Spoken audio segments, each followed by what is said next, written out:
everybody. Hello. How are you? Welcome to Tooltip Tuesday. It's me, Jennifer, from Little Metal Boxes. I just wanted to share with you something that I think is amazing. Of course, it came up in our open studio classes recently. We were talking about tubing or rivet setting tools. And I just wanted to share this with you because I found that it is a great little solution if you want to make your own tool. So, um, basically what this is a snap over center punch.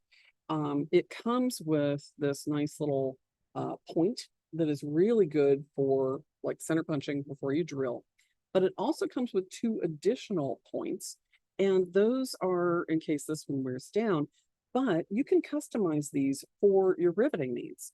So what you do is just anneal these, cut the tip off, sand it down, and then I will do a little center punch with a little teeny tiny ball burr, and then I'll ball burr this out so that I have a tool that I can use for creating really nice little finished rivets. So I wanted to show you how I do this.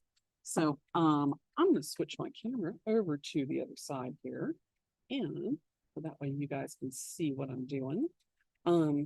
So this little tool is available in from Amazon, and it's called a snap over punch. Get this out of the way. And the snap over punch comes like this, and this just unscrews like this, so you can change the points on it. So there we go. So it comes like this point, which has a really nice little pointy part on it, very hard. And this is a tool hardened steel, so it's great for center punching all kinds of things, hard metals. But and it has a little hand bump, so it makes it kind of nice and easy when you're doing a lot of this. But it makes it a one-handed operation rather than two. So you just kind of grab it in your hand like that and you push down, and it snaps over. The little springs inside do an automatic punch. So when you kind of hit it a couple of times, it gives you a nice little center punch right where you need it. So great for starting to drill.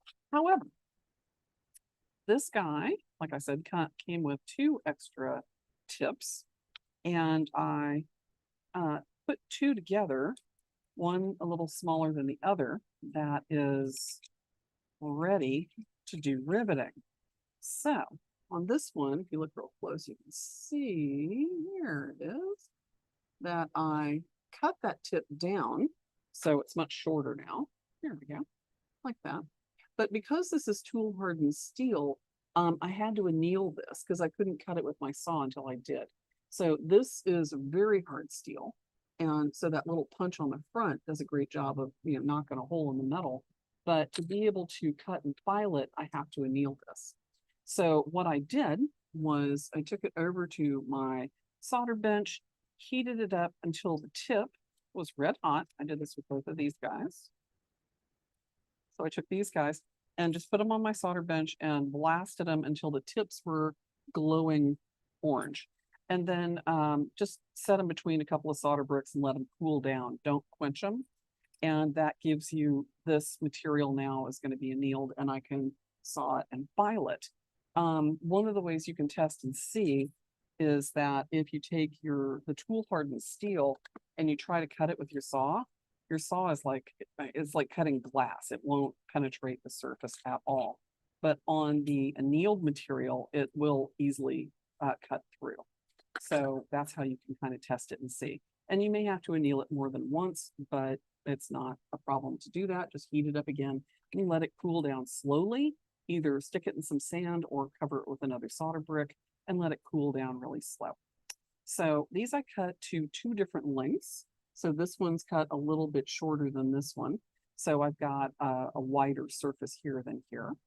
And then what I did, using a tiny little ball burr and my flex shaft, I just cut a little divot in there so I could use my ball burrs to cut a little dimple in the bottom.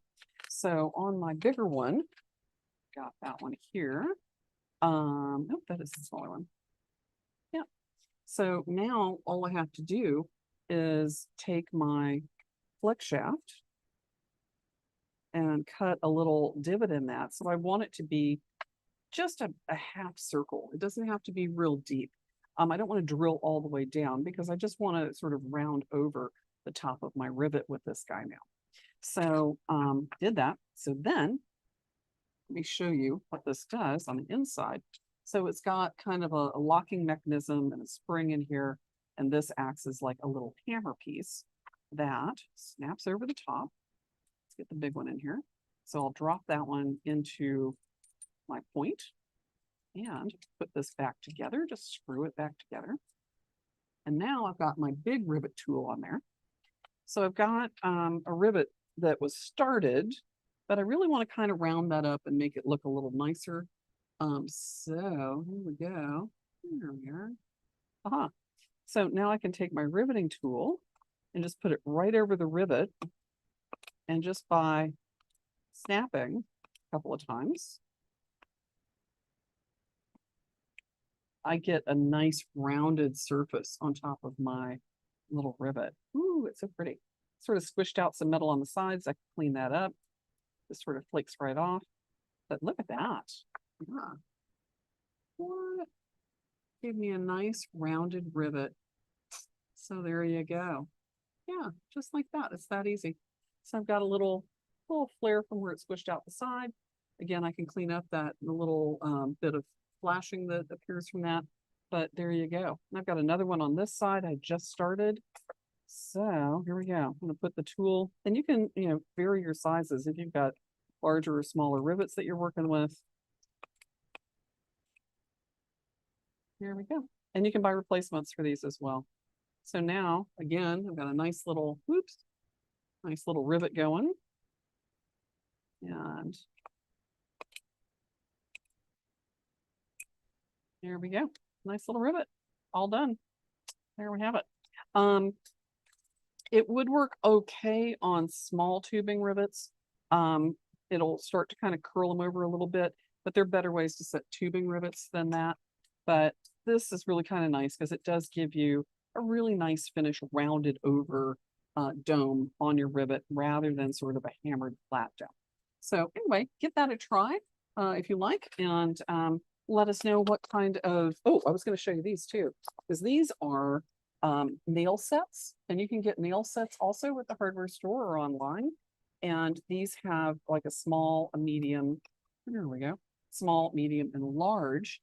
And these basically are for setting nails deeper into a surface, like for finishing work with carpentry. So if you're trying to sort of like drive a nail a little bit deeper, this will do that. But these are great for shaping rivets as well because they have that sort of rounded surface on the inside. So these can be great rivet punches too. But, if you want one that's you kind of customize, this one's great. So anyway, I hope that's helpful. If you guys have a favorite, there we go, a favorite rivet tool that you're using that you like, let us know in the comments. We've got lots of room to kind of add, different tips from other people. And we love to hear from you. So let us know. Have a great week, and we'll talk to you soon. Thanks a lot. Oh, be sure to hit the like button and the bell and subscribe so you know when we're live with more tool tips. We've got a couple of hundred on here. So take a look and have a great day. We'll talk to you later. Bye.